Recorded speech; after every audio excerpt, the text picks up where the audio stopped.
or my energy is low level, right? And the words that I say are so inflammatory that it's like you've kind of got to respond, and then your energy levels are higher than me, and that's kind of how I get to know. One time he said I'd stub your arms, and it made me want to rip his It made me so mad. It made me so mad. Yeah, so looking into that, I mean, I'll let you kind of... So yeah, just starting off with gaslighting. You know, this is the part where you're saying something that is believable, that the person, you know, either is insecure about or whatever, or it's like a sensitive topic for someone, and you just deviate enough off of it where it is biased. Right. So that's a lot. So if I'm like, yeah, like low-key, Kobe's the GOAT, like that would rage bait somebody. Like somebody's gonna get it. So you're presenting an opinion that under a certain framework is believable, right? And you're skewing it. You're somehow you're molesting it into this thing that it's really not. But you have your logic preloaded. I don't know, maybe use a different word than molesting, but yeah. Yeah, I mean, that's what you're doing at the end of the day.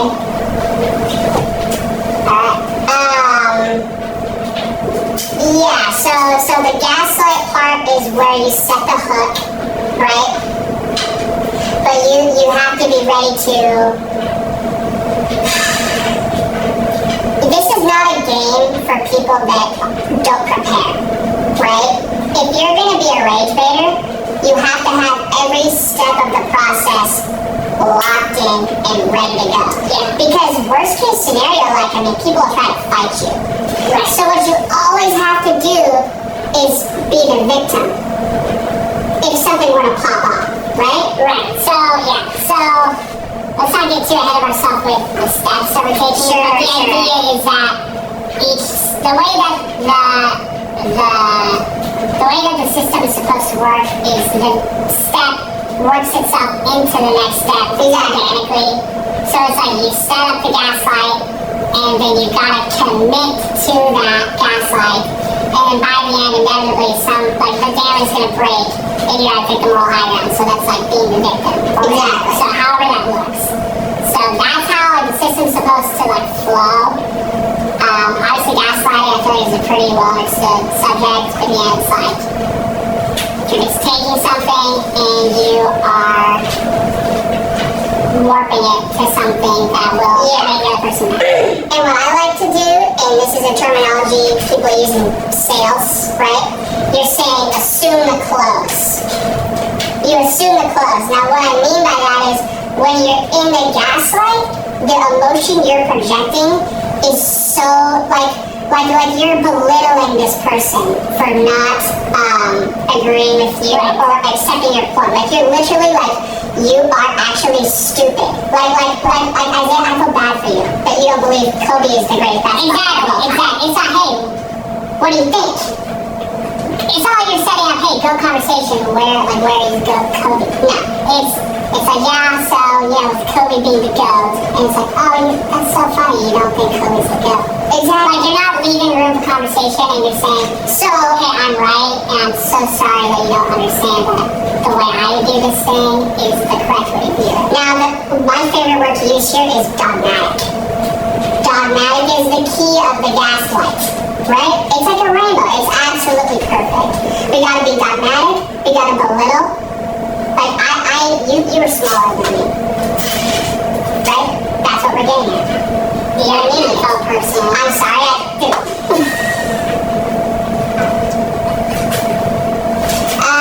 so then, commitment. So we have the gaslighting, you're presenting the notion, that's just the disorder. They're a fish, they bit the hook. You cast the line. Honestly, the gaslight is just the line cast. The gaslight is just, you're just putting the bait out there. The biggest part of it is the commitment and then taking the high ground. And so you're just not living up. You refuse to see their logic. It's not that you refuse to see their logic, you just refuse to see that their viewpoint is worth putting putting value into even acknowledging. You need to acknowledge their opinion. It's like, oh, no, it's like, oh yeah, I'm sure, no, I'm sure, right. I'm sure you think migratory is, yeah, like, of course, you think that way. Yes, exactly. Like, I think you already. Like, it's like, dude, like, we're throwing hands. And then when they get upset, it's like, hey, you know what? Like, I'm sorry that I've offended you. Like, I didn't realize you cared so deeply. We're getting ahead of ourselves. I didn't realize you cared so deeply about holding Michael Jordan's ago. I won't bring it up anymore. To help you don't have to worry about it. Okay, because I'm not going to bring it up anymore. Yes, I'm killing you. Because I didn't realize that it was this. I mean, I'm going to get my little, yeah, that's over. So the gaslight is we're throwing it out, right? We're fly fishing, we're going, now what's the commitment? It's really you're just setting it up with the hook, right? Because commitment is so important here, because the harder you commit, the harder they're set on the hook. Because what you're trying to do is make them believe you really believe in this thing. And so the more you believe in it, the more angry they're gonna be.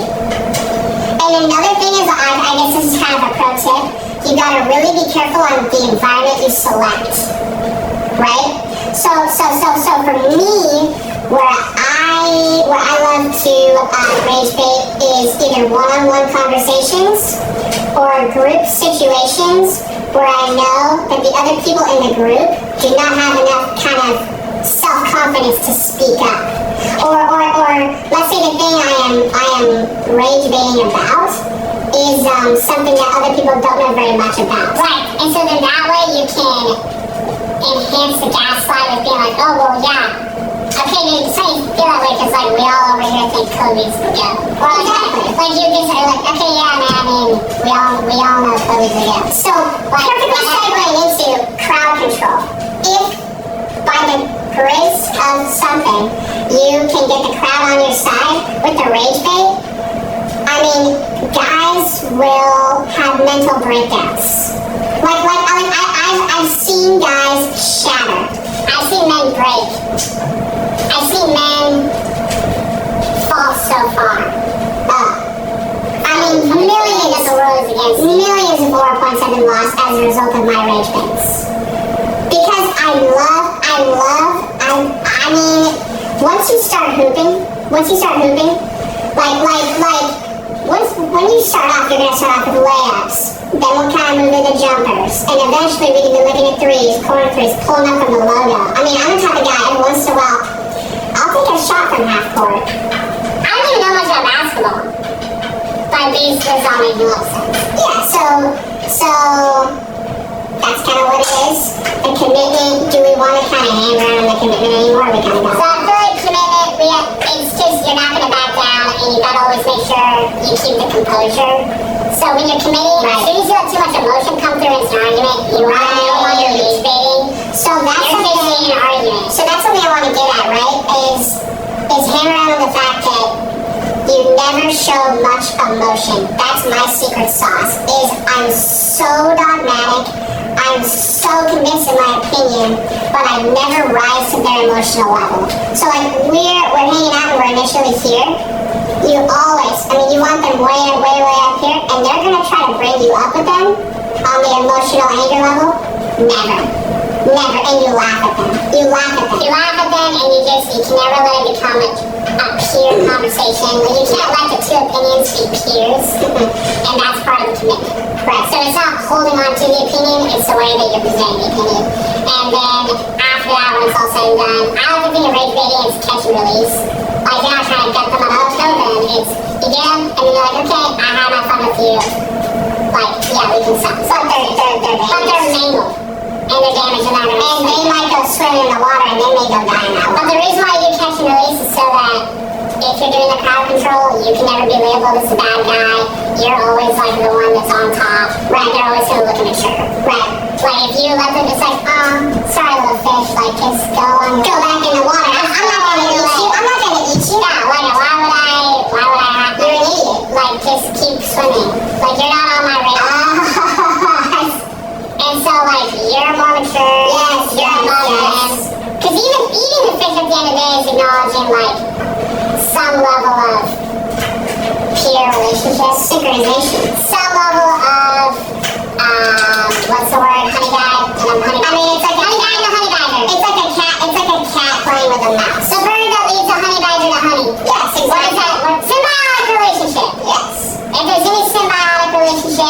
then it's over.